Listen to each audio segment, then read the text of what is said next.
Look at this. Black man waving a federal warrant like he's about to shut down my station, Officer Travis Holloway scoffed. Before anyone could react, he ripped the sealed document from Malcolm Bennett's hand, held it high for the entire front lobby to see, and deliberately tore it straight down the middle. The sound of paper ripping echoed through the station as officers exchanged amused glances. You actually thought a black man dressed like you could walk in here and order real police officers around?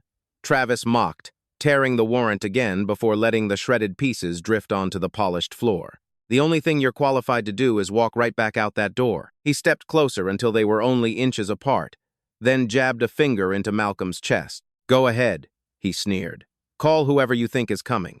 By the time anyone believes your story, you'll already be sitting in a holding cell. A few officers chuckled. Travis wasn't finished. He kicked one of the torn pieces across the lobby and smirked. Pick up your little scraps and leave. Around here, respect isn't printed on paper, it has to be earned. And you haven't earned a single second of mine. The room fell into an uneasy silence. Malcolm didn't bend to pick up the shredded pages. He didn't argue. He simply reached into his coat, pressed one button on an encrypted phone, and spoke 6 quiet words. Activate Iron Shield. Lock the entire station. Within seconds, every computer monitor went black. The electronic exits slammed shut. Outside, black federal SUVs surrounded the building. The smiles vanished. If you think Travis has already gone too far, wait until you discover who Malcolm Bennett really is. Before the truth is revealed, tell us where you're watching from and your local time in the comments. And if you enjoy stories where dignity triumphs over arrogance, subscribe and stay with us until the final minute. Nearly 24 hours earlier, nothing about Malcolm Bennett suggested that he was walking into one of the largest federal investigations in Georgia's recent history. The sun had barely climbed above the Atlanta skyline when Malcolm left a modest brick home in a quiet neighborhood on the city's west side. His charcoal coat had been pressed the night before. His polished brown shoes had seen years of service but remained spotless. In one hand, he carried a worn leather briefcase. Inside rested a sealed federal warrant, several classified authorization letters, and a secure satellite phone that almost no one outside Washington knew existed. His wife, Denise Bennett, stood at the front door with a mug of coffee in both hands. You didn't sleep. Malcolm smiled faintly. I'll sleep after this is over. She stepped closer and straightened his collar like she had done countless times throughout their 20 years together. You've waited almost 2 years for today. I know. And you're still not taking a protection team. They'll already be close enough. Denise studied his face. She knew that look. Whenever Malcolm carried that expression, it meant the mission had become personal, not because of anger, but because innocent people had been harmed. Come home safely, she whispered. I intend to. He kissed her forehead before quietly walking toward his aging dark blue sedan instead of one of the anonymous government SUVs waiting several blocks away. That decision had been intentional. Operation Iron Shield depended on one simple principle. No one could suspect who Malcolm really was until the investigation reached the station itself. 40 minutes later, Malcolm parked across the street from the East Ridge Police Department. The building looked ordinary enough.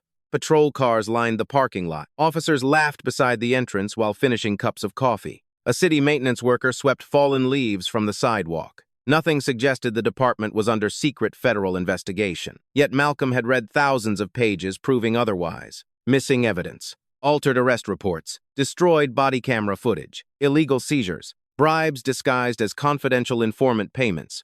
Even worse, several witnesses who had attempted to report officer misconduct had suddenly withdrawn their statements after mysterious visits from members of the department. The corruption wasn't isolated. It was organized, and somewhere inside that building, someone knew federal investigators were getting close. Malcolm looked once at the sealed envelope resting inside his briefcase. The warrant had been signed less than 12 hours earlier by a federal judge. Once delivered, dozens of simultaneous search warrants across the state would become active. Timing mattered. Every second mattered. He took one slow breath before crossing the street. Inside the station, Officer Hannah Miller looked up from the reception desk. She had only been a police officer for 3 years. Unlike many of the veterans, she still believed the badge represented service before authority. Good morning, sir. Good morning. How can we help you today? I need to speak with Captain Gregory Whitmore immediately. Hannah offered a polite smile. May I ask what this concerns? Malcolm placed the sealed envelope on the counter without sliding it toward her. It's official federal business. The words were calm, measured, not demanding. Hannah noticed the Department of Justice seal. Her expression shifted almost instantly. I'll notify the captain. Before she could pick up the phone, another voice echoed through the lobby. What's going on here? Officer Travis Holloway strode from the hallway carrying a half-finished cup of coffee. Tall, broad-shouldered, confident in the way only someone who had never expected to be questioned could be. His eyes immediately settled on Malcolm's worn coat, then on the older sedan visible through the glass entrance, then back to Malcolm himself. Who's this? Hannah answered. He says he has official federal business with Captain Whitmore. Travis smirked. Does he? He walked directly to the counter without greeting Malcolm. You federal? Malcolm met his eyes. I have legal documents that require delivery to your commanding officer. I didn't ask what you have. I asked who you are. Malcolm calmly produced his identification wallet. Travis barely glanced at it. Instead, he closed it with one finger and pushed it back across the counter. I've seen fake IDs better than this. The room grew quieter. A detective paused near the vending machines. Two patrol officers stopped talking. Even Hannah's smile disappeared. She spoke carefully. Officer Holloway. Maybe we should let the captain. I've got it. His tone cut her off immediately.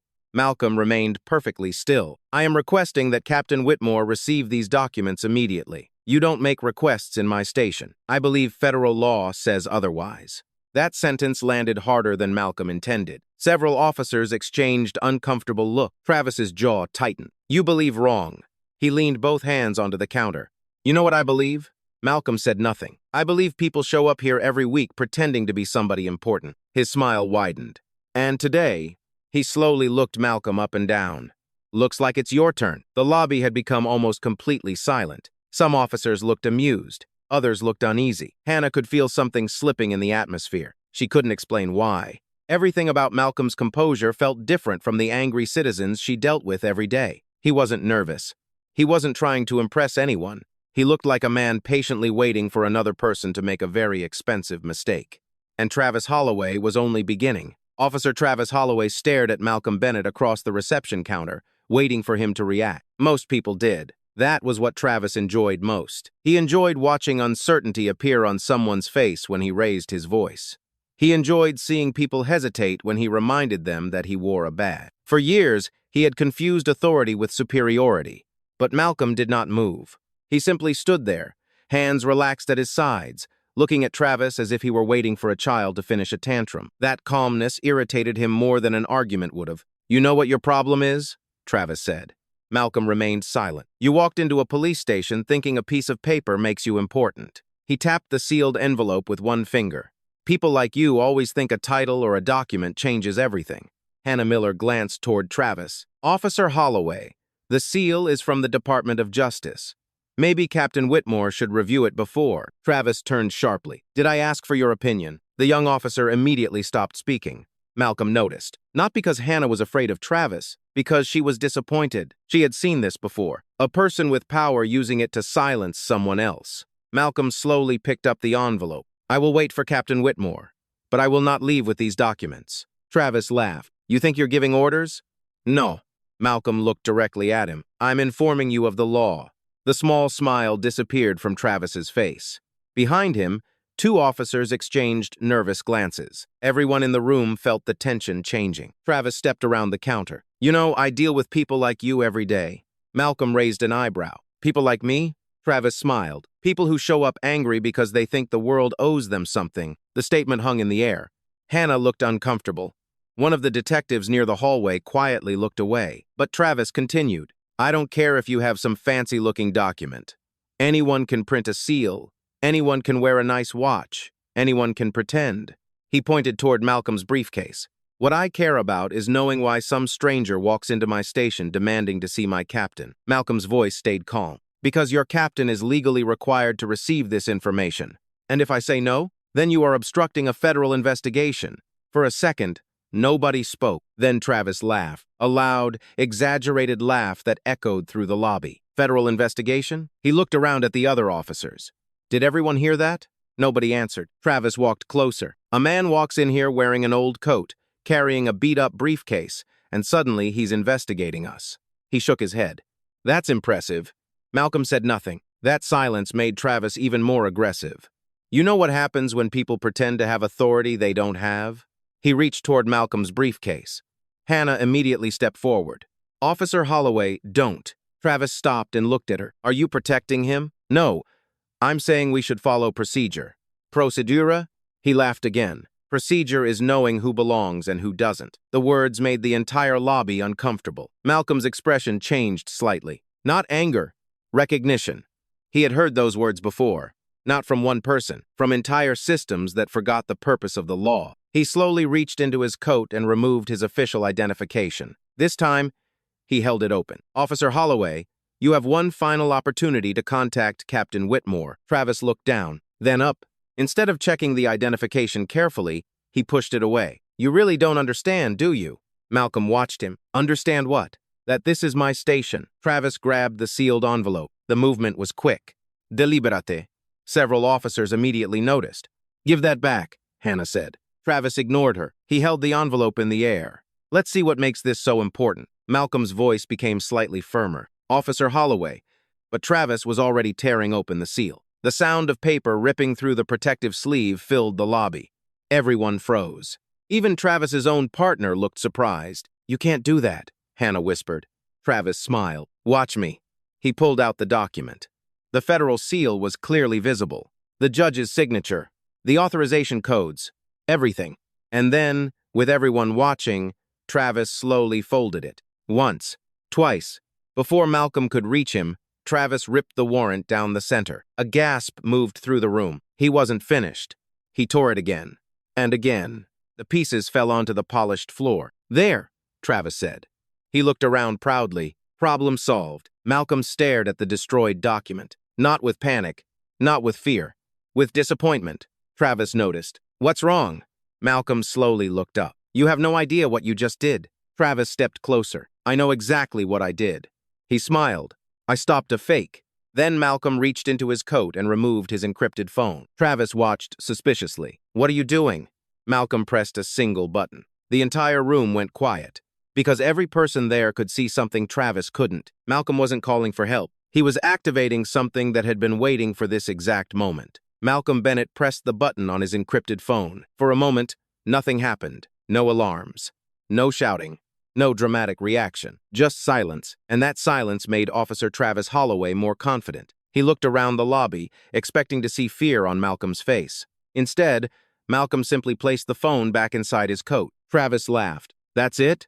Nobody answered. Travis walked closer, holding the torn pieces of the federal warrant between two fingers. You really thought that little trick would scare us? Malcolm looked at the destroyed documents scattered across the floor. No.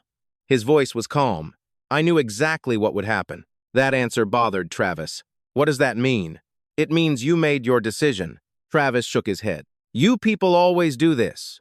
You walk in here, make accusations, act like everyone else is beneath you, and then when someone questions you, you pretend you're the victim. The words hit the room harder than Travis expected.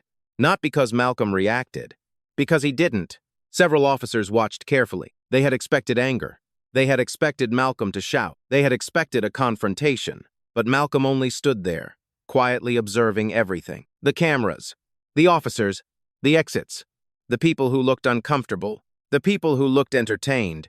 He was memorizing every detail, and that made Hannah Miller uneasy. She approached him quietly. Sir? Malcolm turned slightly. Yes? Are you okay? He looked at her. It was the first time anyone inside the station had asked that question. Not who are you? Not what authority do you have? Just a simple question about him as a person. I'm fine, Malcolm answered. Hannah glanced toward Travis. I'm sorry about what happened. Malcolm gave a small nod. Don't apologize for someone else's choices. Before Hannah could respond, Travis noticed the conversation. Are you two finished?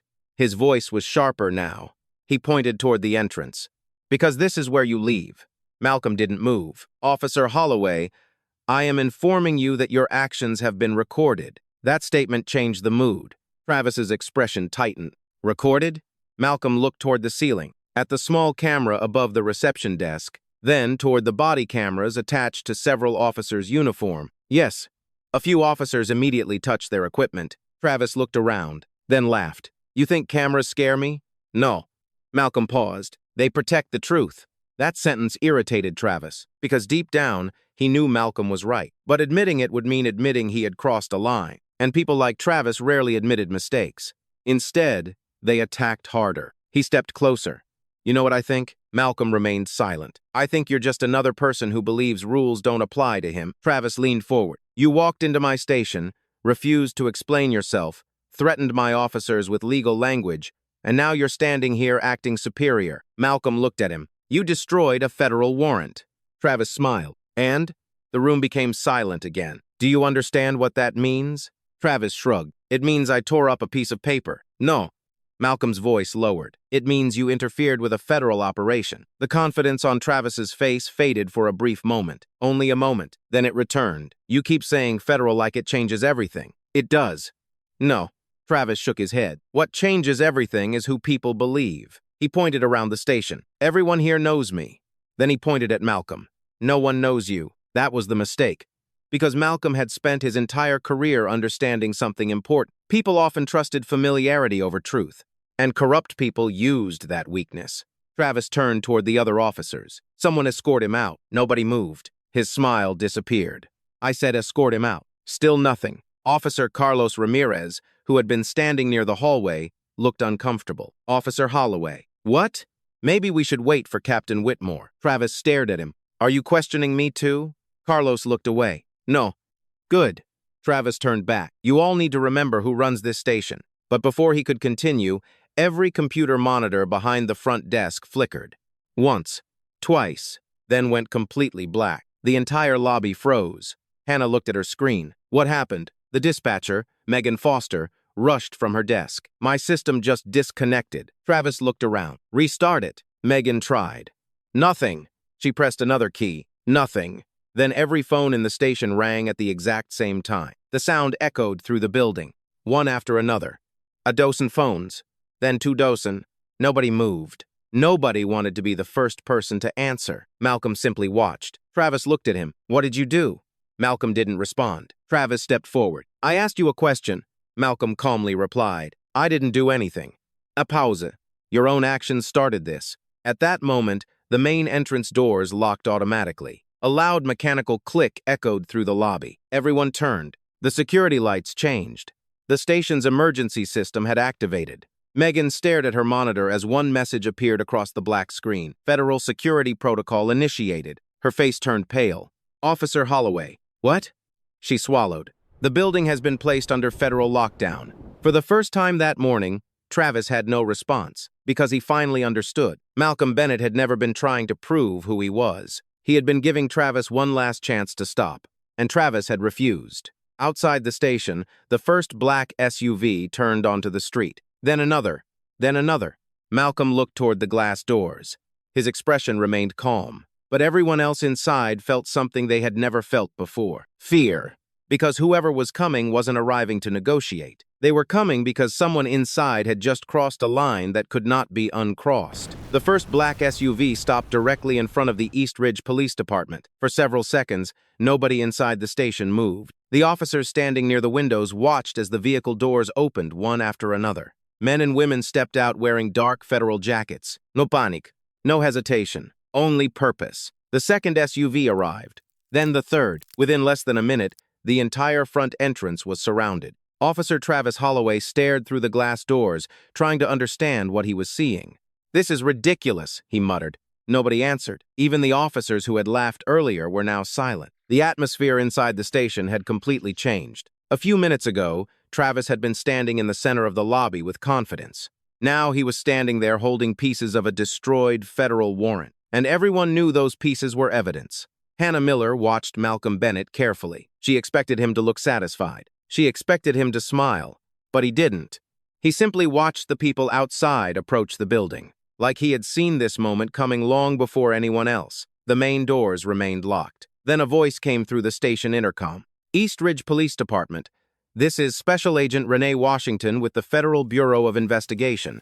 Every officer turned toward the speakers. By federal authority, this building is now under temporary investigative lockdown. A wave of confusion moved through the station. Travis immediately stepped forward. Open these doors. No response. He grabbed the handle and pulled. Nothing.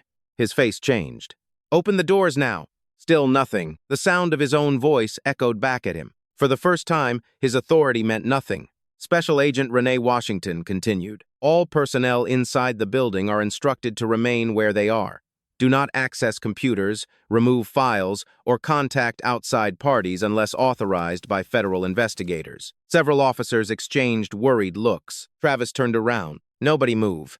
The irony was obvious. A man who had spent years ordering everyone else around was now giving commands nobody wanted to follow. Captain Gregory Whitmore came rushing from the hallway. He had clearly heard the announcement. What is happening here? His eyes moved across the lobby, then stopped on Malcolm. The color slowly disappeared from his face. Not because he recognized Malcolm personally, because he recognized the situation. Who is he? Gregory asked quietly. Nobody answered. Travis immediately pointed toward Malcolm. This man walked in here pretending to have federal authority. Gregory looked at the torn papers on the floor, then at Malcolm, then back at Travis.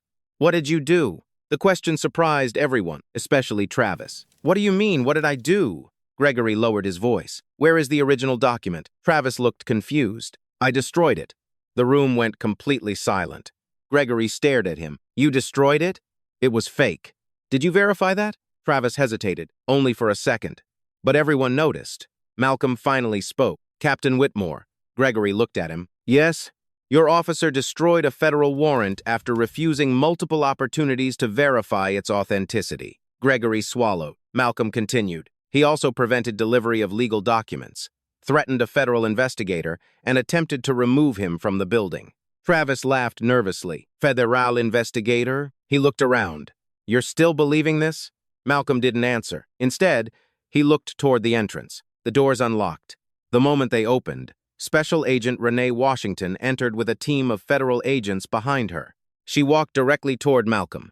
Director Bennett. The words froze the entire room. Director. Not citizen, not visitor, not suspect. Director. Travis stared. No. Renee handed Malcolm a secure tablet. Operation Iron Shield is officially active. Malcolm nodded. Any resistance? None outside this building. Her eyes moved toward Travis. Until now, the officers looked at each other. The pieces started falling into place. The man they had mocked. The man they had dismissed. The man they believed was trying to fake authority. Was the person leading the operation? Malcolm looked around the station. I wish this had happened differently. His voice was calm. Every person inside this building had a choice. His eyes stopped on Travis. You had several. Travis's confidence began to crack. You set this up. Malcolm shook his head. No. I walked in with a legal document. A pause. You made the decision to destroy it. Special Agent Renee Washington motioned to another agent. Secure all evidence storage areas. Begin digital preservation. Agents immediately moved through the station. Computers were disconnected. Files were sealed. Evidence rooms were locked. The entire department watched as years of hidden activity were brought into the light. Officer Carlos Ramirez stood quietly near the hallway. He looked at Malcolm. I knew something was different. Malcolm glanced at him. Carlos lowered his voice. The way you stayed calm.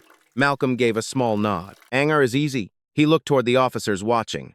Control is harder. Nearby, Hannah Miller watched as agents collected the torn pieces of the warrant from the floor. One agent placed them carefully into an evidence bag. Even destroyed, they mattered, because they proved exactly what happened.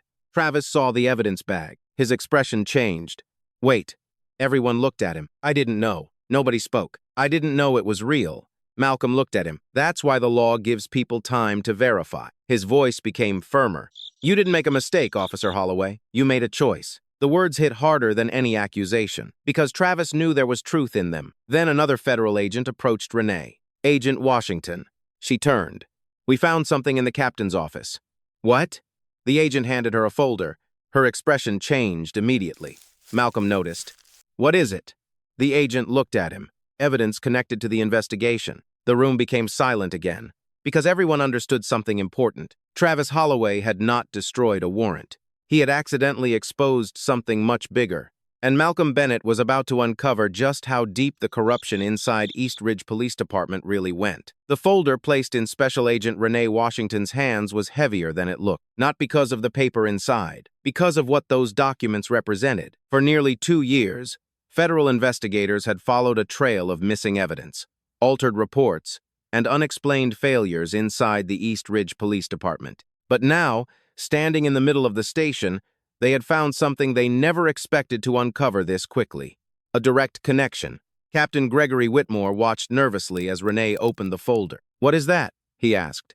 Renee did not answer immediately. She turned the first page, then the second. Her expression became colder with every line she read. Malcolm Bennett noticed.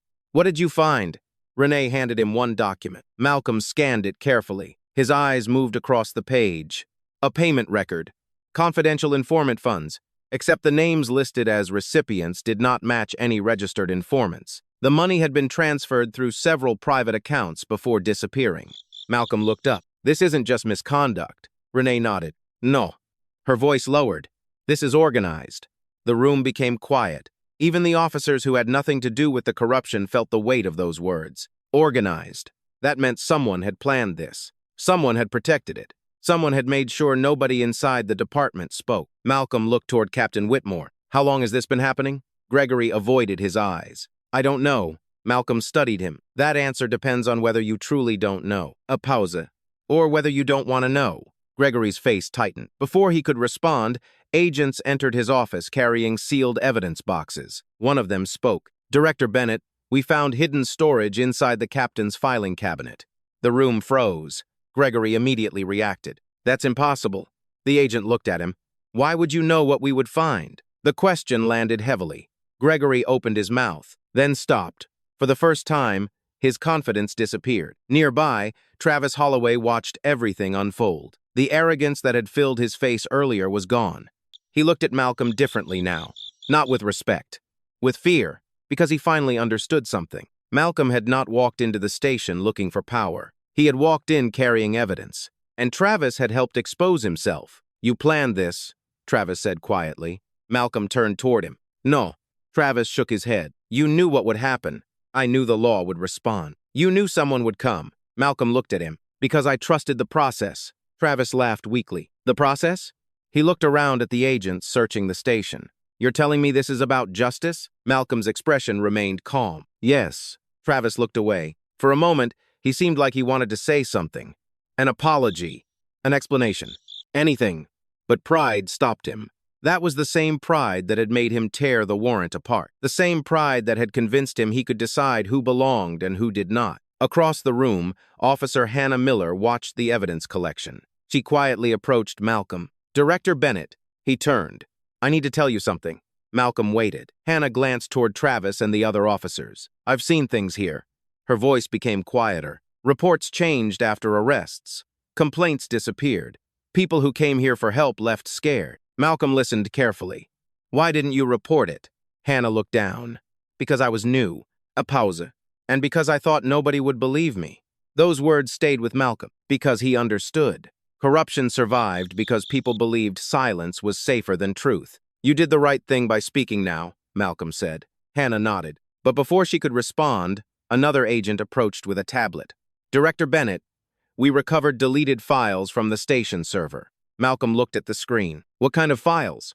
The agent turned the tablet around. "Internal communication." Renee stepped closer. "Between who?" The agent hesitated, then answered, "Captain Whitmore, Lieutenant Bradley Knox, and several officers." Everyone looked toward Bradley.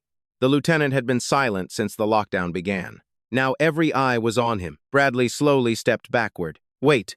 Nobody moved. "I can explain." Malcolm looked at him. "Then explain." Bradley swallowed. "It's not what you think." Malcolm gave a small nod. That's usually what people say when evidence starts speaking. The agent continued scrolling. "There are messages discussing evidence transfers." Another swipe. "Payments." Another.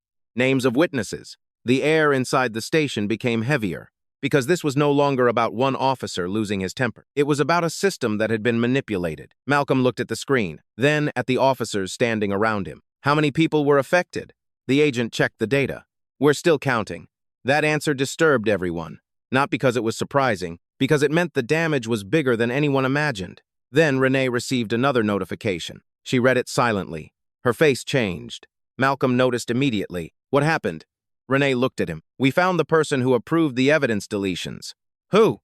She looked toward the upper offices. "Someone inside the department." A long silence followed. Everyone slowly looked upward, toward the command offices, toward the people who had always claimed they protected the law. Malcolm closed his briefcase. The first layer of corruption had been exposed, but he knew the truth. The person responsible was still hiding. And now that person knew Malcolm Bennett was no longer standing outside the door. He was inside. "Phần chín cao trào, S. T. Hat." Được. Phơi bày 1.000 từ. The next morning, the story that began inside the East Ridge Police Department was no longer hidden behind locked doors. It was everywhere. News stations across Georgia showed images of federal vehicles surrounding the station. Reporters stood outside the building explaining how a routine encounter had uncovered a major corruption investigation. But the most talked-about moment was not the arrests. It was the video, the body camera footage from Officer Travis Holloway. Millions of people watched the same scene that had happened inside the lobby. They watched Malcolm Bennett walk in calmly. They watched him present official identification. They watched him request to speak with Captain Gregory Whitmore. And they watched Travis Holloway make a choice. The footage showed every word, every action, every moment when Travis had the opportunity to stop. The public saw him ignore procedure. They saw him destroy a federal warrant. They saw Malcolm remain calm while everyone else lost control. Inside the federal investigation room, Malcolm watched the footage with Special Agent Renee Washington and Inspector Catherine Doyle from the DOJ Office of Inspector General. Catherine placed a folder on the table. The evidence is complete. Malcolm looked at her. All of it? She nodded. Everything connected to Operation Iron Shield. The folder contained years of investigation, financial records, internal communication, witness statements, deleted reports recovered from department servers, and the final piece, the recorded evidence showing exactly how officials inside East Ridge Police Department had abused their authority. Catherine looked at Malcolm. You know what stands out the most? What? Not the corruption. Malcolm waited. The number of people who stayed silent because they thought nobody would listen. Those words stayed with him, because that was the real damage caused by corruption. It wasn't only money. It wasn't only paperwork. It was trust. People had walked into that station believing the badge represented protection. Instead, some had found fear. Later that afternoon, a press conference was held outside the federal building. Reporters filled the area. Cameras pointed toward the entrance. When Malcolm stepped forward, the crowd became quiet. Many people expected someone powerful to speak, someone angry, someone who wanted revenge. Instead, they saw a man who looked exactly the same as the person who had entered the police station days earlier. Same calm expression, same simple suite, same quiet confidence. A reporter raised a hand. Director Bennett, many people are calling this one of the biggest police corruption discoveries in the state. What do you want the public to know? Malcolm looked toward the cameras. I want people to understand something. He paused. The law is not powerful because of the people who enforce it. The crowd listened. The law is powerful because it applies to everyone. The statement spread quickly. Another reporter asked, Officer Holloway claims he made a mistake because he did not know the warrant was legitimate. Do you believe he deserves punishment? Malcolm thought for a moment, then answered, accountability is not revenge. A pause. It is responsibility. The cameras continued recording. Officer Holloway was given multiple opportunities to follow the law. He chose not to. The answer was simple, but it carried weight. Because Malcolm was not celebrating someone's downfall. He was defending a principle. That evening, Officer Travis Holloway watched the press conference from a temporary holding area. For the first time in years, he was alone with his thoughts. No badge, no authority, no crowd watching him laugh. Only silence. The television showed Malcolm speaking about dignity and justice. Travis looked away. He remembered the moment he had torn the warrant. The confidence, the laughter, the belief that Malcolm was powerless. Now he understood the truth. The man he considered insignificant had been the person everyone needed to hear. A few days later, the official charges were announced. Captain Gregory Whitmore faced multiple federal charges related to corruption, obstruction, and conspiracy. Lieutenant Bradley Knox faced charges for evidence manipulation and assisting illegal operations. Several officers were placed under investigation, and Travis Holloway faced charges for destruction of federal property, obstruction of a federal investigation, and abuse of authority. But the investigation also revealed something unexpected. Officer Hannah Miller's testimony helped investigators understand how the department operated from the inside. She described the pressure younger officers faced. She explained how complaints disappeared, how people were discouraged from speaking, how fear became part of the workplace culture. Her honesty helped expose not only individuals, but the environment that allowed misconduct to grow. During a private meeting, Malcolm thanked her. "You did something difficult." Hannah looked confused. "What?" "You told the truth when staying quiet would have been easier." She smiled sadly. "I should have done it sooner." Malcolm shook his head. Everyone has a moment when they decide who they want to be. A pause. The important thing is what you do when that moment arrives. Weeks later, East Ridge Police Department began rebuilding. New leadership was appointed. Independent oversight was created. Every officer received updated training focused on accountability and public trust. The front lobby where Malcolm had stood became a reminder of what happened. Not because of the broken warrant, but because of what it represented. A system had been challenged, and the truth had survived. One afternoon, Malcolm returned to the station for the final review. Hannah met him at the entrance. "It's different now." He looked around. The same walls, the same desks, but a completely different atmosphere. "It should be," Malcolm said. Before leaving, he noticed something framed near the reception desk, a copy of the original federal warrant, not the destroyed version, the official one. Below it was a simple message: "Justice begins when someone chooses to stand for what is right." Malcolm looked at it quietly, because that was the lesson. The warrant had never been the most important thing. The paper could be replaced. The seal could be printed again. But integrity was something no one could recreate once it was lost. And inside that station, everyone had learned the same truth. A person's value was never determined by their appearance, their clothes, or the assumptions others made about them. Truth did not need to shout. Justice did not need to threaten. When the right person stood firm, even the strongest walls of corruption could fall. The silence inside East Ridge Police Department had become heavier than any alarm. Only a few hours earlier, Officer Travis Holloway had stood in the center of the lobby believing he controlled the situation. Now he sat at a desk under federal supervision, watching agents collect evidence from the very station where he once believed nobody could question him. The badge on his uniform no longer looked like a symbol of authority. It looked like evidence. Across the room, Captain Gregory Whitmore sat with his arms crossed, trying desperately to maintain the appearance of control. But Malcolm Bennett could see through it. People who truly had nothing to hide did not constantly look toward exits. They did not avoid questions. They did not whisper with lawyers over the phone while federal agents watched. And they certainly did not panic when old files were opened. Malcolm stood beside Special Agent Renee Washington as digital investigators continued reviewing the recovered communications. "Director Bennett," Renee said quietly, "we found something else." Malcolm looked at the tablet. "What?" She turned the screen toward him. A series of encrypted messages appeared. The timestamps went back 18 months. The messages were short, carefully written, almost professional, but the meaning was clear. Someone inside East Ridge Police Department had been coordinating the disappearance of evidence. Malcolm read one message aloud. "Problem solved. Camera footage removed before review." His expression hardened. Another message appeared. "Witness changed statement. Payment completed." Hannah Miller stood nearby. Her face showed disbelief. She had worked beside some of these officers. She had trusted some of them. Now she was seeing a side of the department she never wanted to believe existed. "How many cases?" she asked quietly. The digital analyst, Jordan Ellis, answered. "We're still processing the files." He looked uncomfortable. "But based on what we found," he paused. "There may be dozens." The words hit everyone. Dozens. Every person in that station understood what that meant. People arrested, families hurt, lives changed. All because someone decided the truth was inconvenient. Malcolm closed his eyes for a moment, not because he was surprised, because every victim had a face. Every number represented someone who had trusted the system, and someone had betrayed that trust. Suddenly, Captain Gregory Whitmore stood. "This is ridiculous." Everyone turned. Gregory looked directly at Malcolm. "You walk in here pretending to be some kind of investigator, and now you expect everyone to believe your story?" Renee stepped forward. "Captain Whitmore, choose your words carefully." But Gregory ignored her. He pointed at Malcolm. "You have manipulated this entire situation." Malcolm remained calm. "I delivered a lawful warrant." "No." Gregory shook his head. "You showed up with a plan to embarrass this department." Malcolm looked at him. "Your department embarrassed itself."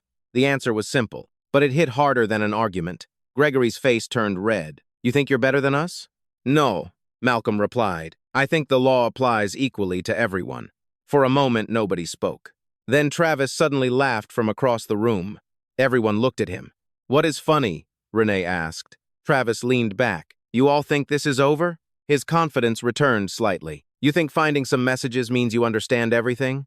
Malcolm watched him carefully. "Explain." Travis smiled. "No." He looked around. "Because the person you really want isn't sitting here." The room changed. Renee narrowed her eyes. "What are you talking about?" Travis looked toward Gregory. The captain immediately became tense. "You don't know what you're saying." Travis laughed. "Don't I?" Malcolm noticed the exchange. A small but important detail. Travis was afraid, but not of the agents, not of arrest. He was afraid of someone else, someone more powerful. Officer Holloway, Malcolm said. Travis looked at him. You have an opportunity to tell the truth. Travis hesitated. For the first time, Malcolm saw the person beneath the arrogance. A man who knew he had made terrible choices. A man who had followed the wrong people. I wasn't supposed to destroy the warrant, Travis admitted quietly. The room became silent. I was supposed to delay you. Renee immediately stepped forward. Who instructed you? Travis looked down. I don't know. Nobody believed him. Malcolm spoke. You do know. Travis swallowed. Not directly. Then indirectly. A long pause. Finally, Travis looked toward the captain's office. Someone told me there was a man coming. His voice lowered. Someone told me he would look ordinary. Malcolm's expression changed slightly. They knew I was coming? Travis nodded. They said if you appeared, I needed to stop you before you reached Captain Whitmore. The implication was clear.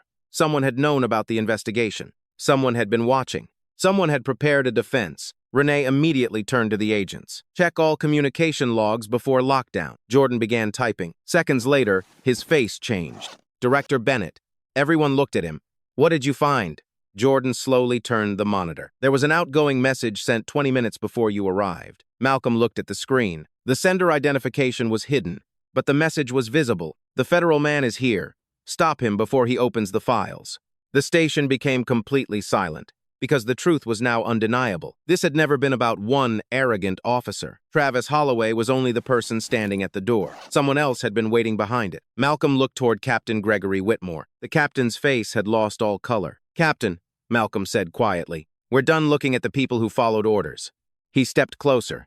Now we're going to find the person who gave them. For the first time since entering East Ridge Police Department, Malcolm Bennett no longer looked like an investigator collecting evidence. He looked like the man who had come to deliver justice. And somewhere inside the station, the person responsible knew their time was running out. 3 months after the events at East Ridge Police Department, the building looked almost the same from the outside. The same brick walls, the same entrance, the same American flag moving slowly above the front steps. But inside, everything had changed. The silence that once came from fear had been replaced by the sound of accountability. New leadership had taken control. Independent investigators were reviewing old cases. Officers who had ignored misconduct were being questioned. And citizens who once believed their voices disappeared inside those walls were finally being heard. For Malcolm Bennett, the mission was never about destroying a police department. It was about rebuilding trust.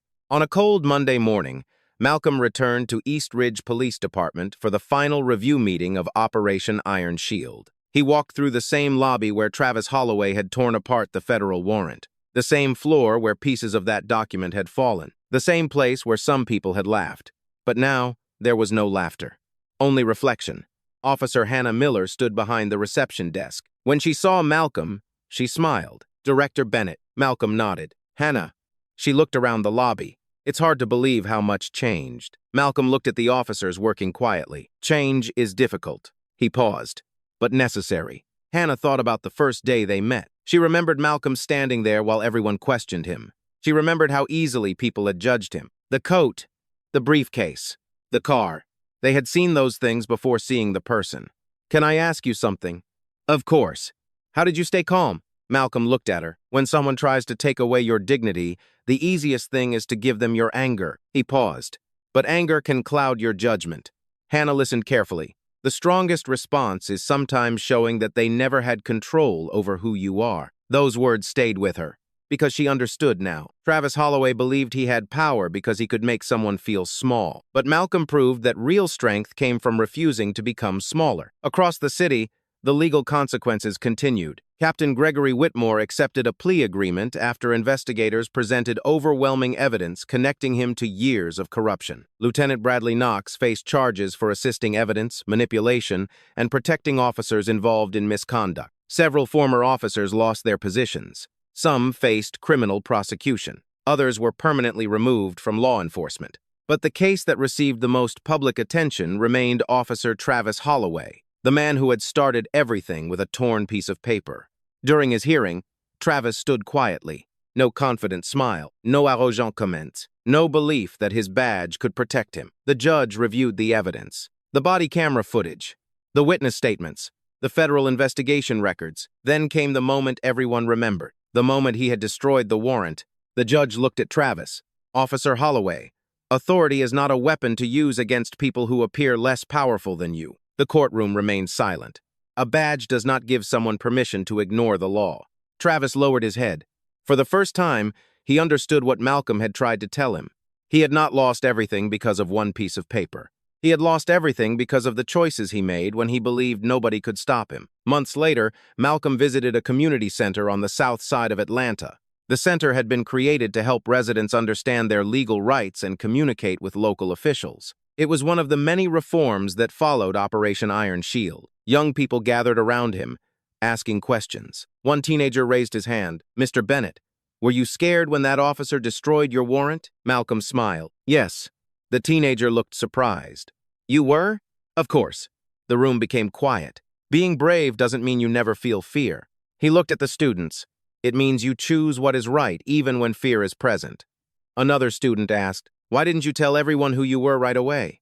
Malcolm thought for a moment. "Because sometimes people reveal who they are when they think nobody important is watching." The students listened. And sometimes the truth becomes clearer when people are given a choice. That was the lesson Malcolm carried from the entire experience. Travis Holloway had been given choices. The department had been given choices. Everyone involved had moments where they could have chosen integrity. Some did, some didn't. But every choice created a consequence. One evening, Malcolm returned home after a long day. Denise Bennett opened the door with a smile. "You're finally home." He laughed softly. "Finally." She noticed something in his hand. A small piece of paper.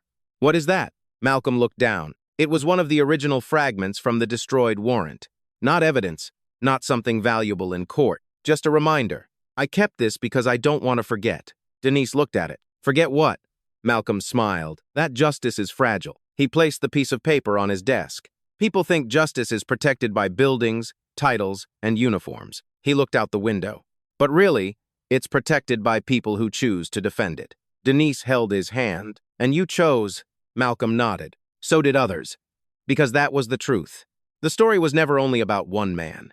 It was about Hannah choosing honesty, Carlos choosing courage, investigators choosing persistence, and even about the people who failed, because their mistakes showed the world why accountability mattered. A year after Operation Iron Shield began, East Ridge Police Department held a public ceremony. The department unveiled a new statement displayed near the entrance: "Respect before authority, truth before comfort, justice before pride." Citizens, officers, and community leaders stood together. Malcolm was invited to speak. He stepped forward. He looked at the crowd. Then he said, "Every person who walks through these doors deserves to be seen as a human being before anything else." The crowd remained silent, not by their clothes, not by their background, not by assumptions, by their character. He looked toward the officers standing nearby. Power without accountability creates fear. A pause. But power, guided by responsibility, creates trust. Those words became the final message of Operation Iron Shield. Because the world did not change when Malcolm Bennett revealed his identity. The world changed when people finally understood that his identity was never the important part. The important part was his integrity, his patience, his courage, and his refusal to let someone else's prejudice define his worth. A person may be underestimated. A person may be ignored. A person may even be humiliated. But truth has a way of finding its moment. And when that moment arrives, no broken document, no false accusation, and no abuse of power can stop justice from standing tall. The greatest victories are not always won by the loudest voices. Sometimes they are won by those who remain calm, hold on to their values, and wait for the truth to speak. Thank you for staying with this story. What lesson did Malcolm Bennett's journey teach you? Share your thoughts in the comments below, and subscribe for more powerful stories about justice, courage, and the strength of the human spirit.